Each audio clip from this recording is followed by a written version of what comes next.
IT రాజధాని బెంగళూరులో గృహ కొనుగోలుదారులు స్తోమత సంక్షోభాన్ని ఎదుర్కొంటున్నారు. పెరుగుతున్న ధరలు, తగ్గిన అందుబాటు ఇళ్ల లభ్యత కారణంగా వారి సొంతింటి కల తీరని బెంగగా మిగిలిపోతోంది. 2023తో పోలిస్తే 2024లో మధ్యస్థ గృహాల కొత్త సరఫరా ఏకంగా 29% మేర తగ్గిపోయిందని నో బ్రోకర్ సంస్థ తన తాజా నివేదికలో వెల్లడించింది.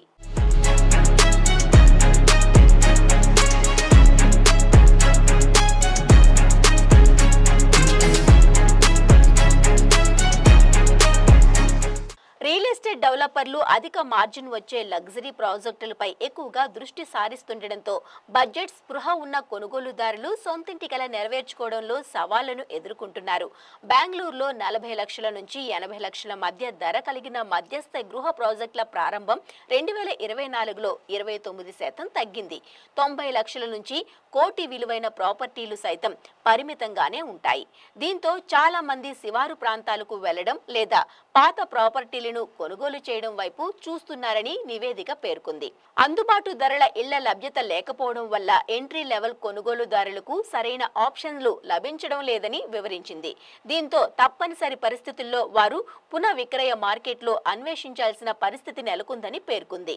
2023లో బెంగళూరులో మిడ్ ఎండ్ విభాగంలో 15,179 కొత్త లాంచ్లు జరగ్గా మొత్తం లాంచ్లలో ఇది 29% వాటా. 2024 వచ్చేసరికి ఈ సంఖ్య 14,876కు తగ్గింది.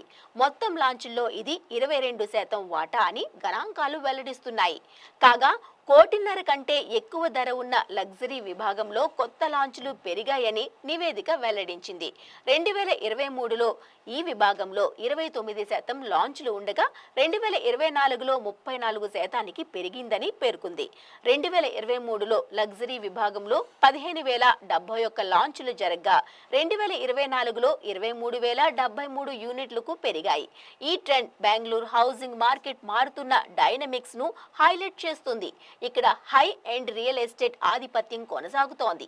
మధ్యతరగతి కొనుగోలుదారులకు తక్కువ ఎంపికలు ఉన్నాయి. పెరుగుతున్న భూమి ధరలు, పెరుగుతున్న నిర్మాణ ఖర్చులు, అధిక లాభాల మార్జిన్లు కలిసి డెవలపర్లను ప్రీమియం సౌకర్యాలు, విశాలమైన ఇళ్లకు ప్రాధాన్యత ఇచ్చే సంపన్న కొనుగోలుదారులపై దృష్టి పెట్టేలా చేస్తున్నాయి అని నివేదిక జోడించింది.